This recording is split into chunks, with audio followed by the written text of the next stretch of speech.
हाँ बच्चों, अगले टर्म में मैं आप लोगों से कहा था कि वक्रता त्रिज्या और फोकस दूरी, ये दूरियां होती हैं। और वक्रता त्रिज्या और फोकस दूरी हम किसे कहते हैं? गोली दर्पण में जितनी भी दूरियां होती हैं उनका चिन्ह होता है या तो प्लस होती हैं, नहीं तो माइनस होती हैं। तो मैं आपको बताने जा रहा हूं कि वक्रता त्रिज्या किसे कहते हैं। वक्रता त्रिज्या या रेडियस ऑफ कर्वेचर।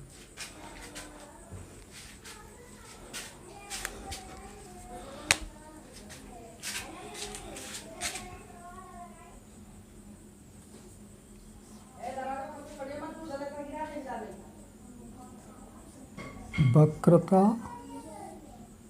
त्रिज्या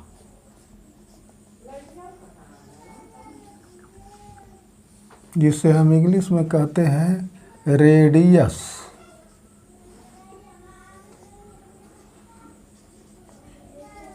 of curvature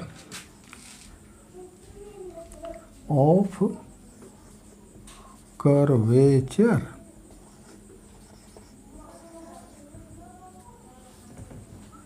radius of curvature. हाँ बच्चों, वक्रता त्रिज्या एक दूरी होती है। और ये वक्रता त्रिज्या कहाँ से कहाँ तक की दूरी होती है, इसे मैं आप लोगों को बता रहा हूँ। मुख्य अक्ष पर एक बिंदु वक्रता केंद्र होता है और मुख्य अक्ष ध्रुव से होकर गुजरती है। मुख्य अक्ष गोली दर्पण के ध्रुव से होकर गुजरती है, क्योंकि मैं आप लोगों को बताया कि मुख्य अक्ष किसे कहते हैं। गोली दर्पण के वक्रता केंद्र और ध्रुव को मिलाती हुई जाने वाली रेखा मुख्य अक्ष कहलाती है। तो वक्रता त्रिज्या कौन सी दूरी होती है कि गोली दर्पण के ध्रुव और उसके वक्रता केंद्र के बीच की दूरी। गोली दर्पण के मुख्य अक्ष पर यह दूरी होती है। मुख्य अक्ष पर वक्रता केंद्र और ध्रुव के बीच की दूरी गोली दर्पण की वक्रता त्रिज्या कहलाती है। हाँ, तो वक्रता त्रिज्या किसे कहते हैं? मुख्य अक्ष पर, मुख्य अक्ष पर वक्रता केंद्र, वक्रता केंद्र मीन्स कैपिटल सी तथा ध्रुव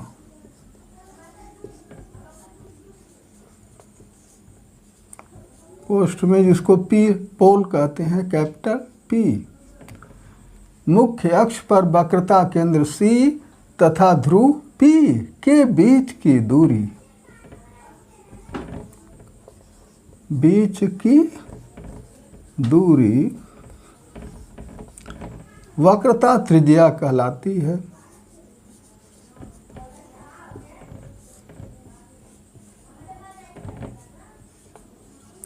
त्रिज्या कहलाती है।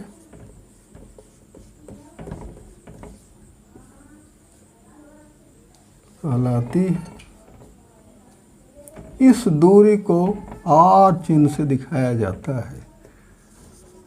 इस दूरी को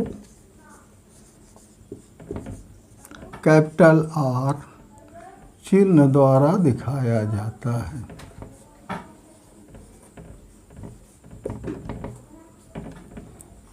दिखाया जाता है।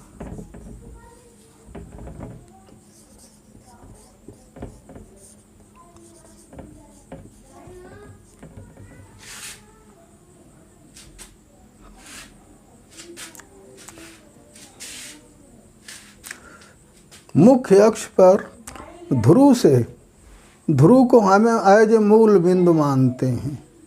ध्रुव को हम एज ए मूल बिंदु मानते हैं। तो आप जानते हैं कि एक्स अक्ष पर मूल बिंदु से बाएं बाएं तरफ की दूरी ऋण मानी जाती है तथा दाएं तरफ की दूरी धन मानी जाती है।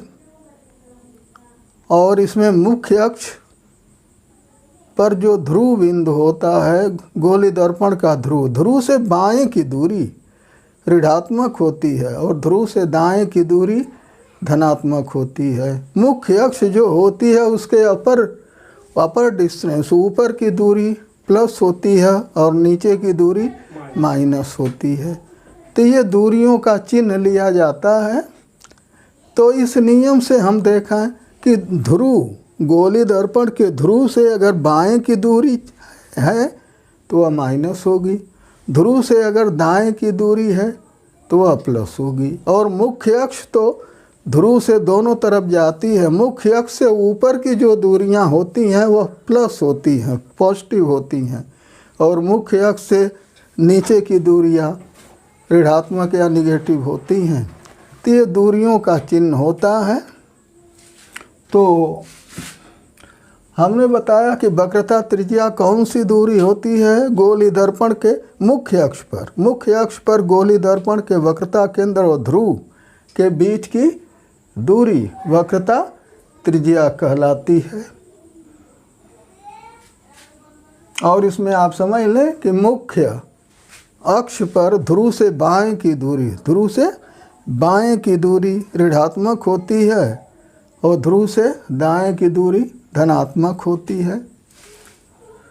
तो आइए हम देखें कि अवतल दर्पण में वक्रता त्रिज्या का क्या चिन्ह होता है और उत्तल दर्पण में वक्रता त्रिज्या का क्या चिन्ह होता है।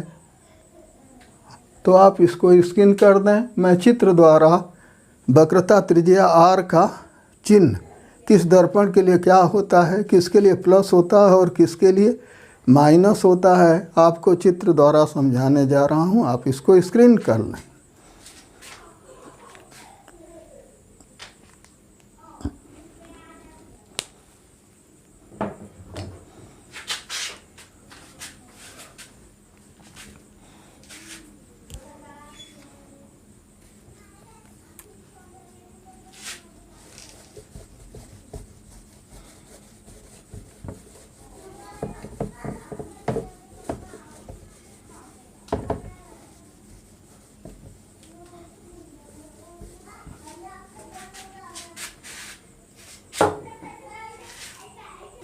तो आप लोग देखें, अवतल दर्पण की वक्रता त्रिज्या और उत्तल दर्पण की वक्रता त्रिज्या कहाँ से कहाँ तक की दूरी होती है और इसका चिन्ह क्या होता है। अवतल दर्पण में देखिए, अवतल दर्पण में धसी हुई सतह चमकदार होती है, उभरी हुई सतह पर पॉलिश होती है। हमने आपको बताया कि चमकदार सरफेस, गोली दर्पण की जो परावर्तक सतह या चमकदार होती है उसको बाएं लिया जाता है। तो ये हमारा अवतल दर्पण है। इसका उभरे भाग पर पॉलिश की जाती है और ये चमकदार सरफेस है। इस तरह से चमकदार सरफेस है। अवतल दर्पण या उत्तल दर्पण, गोली दर्पण एक गोले का क्रॉस सेक्शन काट करके बना हुआ भाग होता है और इसके परावर्तक सतह का मध्य बिंदु ध्रुव है। जैसे हाथ का ये है गोली दर्पण, इस पर पॉलिश है, ये चमकदार है, तो ये बीच वाला बिंदु ये ध्रुव होता है और इसकी गोलाई को पूरा कर दे तो जो गोला बनता है उसका केंद्र जो होता है गोली दर्पण का वक्रता केंद्र होता है। तो दोनों दर्पणों के लिए मैं आपको बताने जा रहा हूँ कि वक्रता त्रिज्या अवतल दर्पण के लिए कहाँ से कहाँ तक की दूरी है और उत्तल दर्पण के लिए कहाँ तक की दूरी है और इसका चिन्ह क्या होता है। अवतल दर्पण इस तरह से होता है, एक गोले का भाग कटोरे के समान होता है, ऊपर एक उभरी भाग पर पॉलिश होती है, धसी हुई सतह चिकनी चमकदार। तो धसी हुई सतह जो कटोरी के समान होती है, इसके परावर्तक सतह के मध्य बिंदु को हम ध्रुव कहते हैं। और इस वक्रता टेढ़े भाग को अगर कंप्लीट किया जाए तो जो खोखला गोला बनता है उस गोले का केंद्र। इस अवतल दर्पण का वक्रता केंद्र कहलाता है। हाँ, चित्र द्वारा देखिए आप।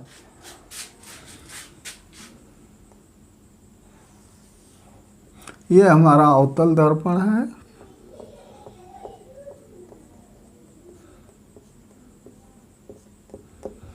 हाँ, परावर्तक सतह का मध्य बिंदु ध्रुव है। इसके चारों तरफ दूरियां होती हैं। एक गोले का एक भाग होता है, इसकी परावर्तक सतह का मध्य बिंदु ध्रुव होता है। तो इस पर हम ये ध्रुव दिखा दिए, परावर्तक सतह का मध्य बिंदु ध्रुव है, पोल जिसको। और इसको अगर कंप्लीट करें इसकी वक्रता को, तो जो खोखला गोला बन जाएगा उसका केंद्र जो होता है इस गोली दर्पण का वक्रता केंद्र। तो ये सेंटर है गोले का, खोखले गोले का। यह है इस गोली दर्पण का वक्रता केंद्र। और वक्रता केंद्र और ध्रुव को, इन दोनों बिंदुओं को हम मिला दें तो जो रेखा बनती है उसको मुख्य अक्ष, गोली दर्पण का मुख्य अक्ष कहते हैं। मुख्य अक्ष को हम सीधा दोनों तरफ बढ़ा सकते हैं जहाँ तक चाहें। तो वक्रता त्रिज्या क्या होती है कि वक्रता केंद्र और ध्रुव के बीच की दूरी। अवतल दर्पण में आप देख रहे हैं कि ध्रुव से वक्रता केंद्र बाएं है, अर्थात ये हमारा यहाँ से यहाँ तक की दूरी वक्रता त्रिज्या है। वक्रता त्रिज्या जिसको कि हम R से दिखाते हैं, वक्रता त्रिज्या। तो अवतल दर्पण की वक्रता त्रिज्या ध्रुव से बाएं होती है, इसलिए अवतल दर्पण की वक्रता त्रिज्या R का चिन्ह माइनस लिया जाता है। ध्रुव से बाएं तरफ की दूरी, मुख्य अक्ष पर ध्रुव से बाएं तरफ की दूरी R से दिखाई जाती है। तो अवतल दर्पण की वक्रता त्रिज्या का चिन्ह माइनस होता है, ऋणात्मक होता है, क्योंकि इसका वक्रता केंद्र ध्रुव से बाएं पड़ता है और ध्रुव से बाएं की दूरी माइनस ली जाती है। इसलिए अवतल दर्पण की वक्रता त्रिज्या ऋणात्मक होती है।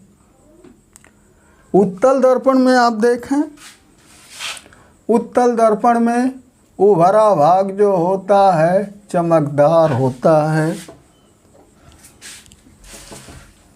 फिर से इसको, यह अवतल दर्पण है।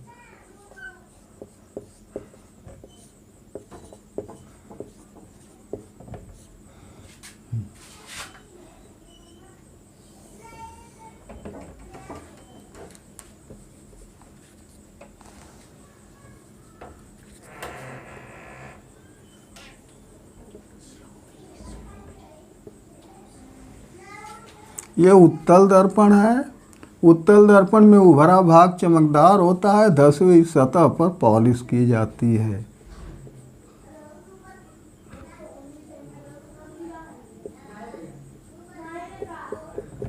अच्छा, इसकी परावर्तक सतह जो है इस तरह से उभरा भाग है गोले का, और परावर्तक सतह के उभरे भाग का मध्य बिंदु ध्रुव होता है। लेकिन इसका वक्रता केंद्र, इसकी वक्रता इधर है दाएं तरफ, तो इसका मिड पॉइंट चमकदार सरफेस का मध्य बिंदु P है, क्योंकि इधर से प्रकाश की किरण जाएगी, टकरा के वापस होगी। परावर्तक सतह का मध्य बिंदु ध्रुव होता है और इसमें गोला तो इधर बन जाएगा। हाँ, इसलिए गोले का केंद्र जो होगा इधर होगा C, और C से P को मिला दें तो यह मुख्य अक्ष होगी। तो यह उत्तल दर्पण है।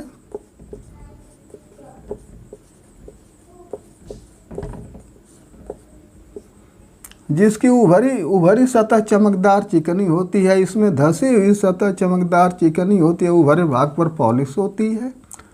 तो उत्तल दर्पण में R कहाँ से कहाँ तक की दूरी है? ध्रुव से वक्रता मुख्य अक्ष पर ध्रुव से वक्रता केंद्र तक की दूरी r होती है। ये r। अब आप स्वयं सोच सकते हैं कि r का चिन्ह क्या होगा। ध्रुव मुख्य अक्ष पर ध्रुव से दाएं की दूरी प्लस और बाएं की दूरी माइनस होती है, तो उत्तल दर्पण में r का चिन्ह प्लस होता है। तो उत्तल दर्पण की वक्रता त्रिज्या धन होती है और अवतल दर्पण की वक्रता त्रिज्या ऋण होती है, ऋणात्मक होती है। तो ये रहा दोनों दर्पणों से वक्रता त्रिज्या का चिन्ह। अवतल दर्पण की वक्रता त्रिज्या ध्रुव से बाएं होगी, क्योंकि बाएं तरफ केंद्र होगा। P से C तक की दूरी r कहलाती है, लेकिन यह दूरी ध्रुव से बाएं पड़ रही है, इसलिए अवतल दर्पण की वक्रता त्रिज्या का चिन्ह माइनस और उत्तल दर्पण की वक्रता त्रिज्या का चिन्ह प्लस होता है, क्योंकि वक्रता केंद्र ध्रुव से दाएं पड़ता है। गोला इधर कंप्लीट होगा और इसका गोला इधर कंप्लीट होगा। तो ध्रुव से वक्रता मुख्य अक्ष पर ध्रुव से वक्रता केंद्र तक की दूरी वक्रता त्रिज्या कहलाती है। तो आप ये याद कर लें कि अवतल दर्पण की वक्रता त्रिज्या r का चिन्ह माइनस और उत्तल दर्पण की वक्रता त्रिज्या r का चिन्ह प्लस होता है। चिन्ह ये नियम है कि ध्रुव से बाएं की दूरी माइनस, ध्रुव से दाएं की दूरी प्लस, मुख्य अक्ष से ऊपर की दूरी प्लस और मुख्य अक्ष से नीचे की दूरी माइनस ली जाती है। और वक्रता त्रिज्या मुख्य अक्ष पर दो बिंदुओं के बीच की दूरी, वक्रता त्रिज्या मुख्य अक्ष पर दो बिंदुओं के बीच की दूरी होती है। किन किन बिंदुओं के बीच की दूरी? मुख्य अक्ष पर वक्रता केंद्र और ध्रुव के बीच की दूरी वक्रता त्रिज्या कहलाती है, जिसे r से दिखाते हैं, दूरी को r से दिखाते हैं। तो अवतल दर्पण के लिए r का चिन्ह माइनस और उत्तल दर्पण के लिए वक्रता त्रिज्या r का चिन्ह प्लस होता है। तो ये रहा वक्रता त्रिज्या।